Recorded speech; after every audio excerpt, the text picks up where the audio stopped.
Parmi les mots valises, il y a le mot juif. Sous le terme juif, on met des gens qui sont extrêmement différents.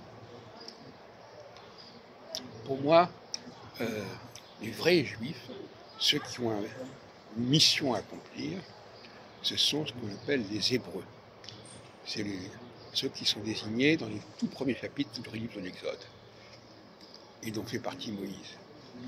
Et Jésus lui-même, il est un Hébreu, et il se distingue des Israélites, puisqu'il dit « Je suis venu pour la maison d'Israël, pour les brebis perdues de la maison d'Israël ». Donc ça veut dire qu'il n'en fait pas partie. De même que Moïse est envoyé vers les enfants d'Israël, donc il n'en fait pas partie. Et ça, c'est une mystification qu'on continue à perpétuer. Donc, les chrétiens, pour moi, sont des juifs, sont des israélites, sont les enfants d'Israël. C'est pour ça que le livre de l'Exode est plein de miracles, à la différence du livre de la Genèse.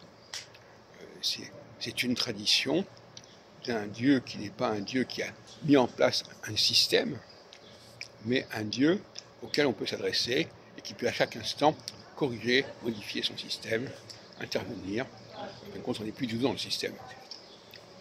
Donc, je répète encore une fois,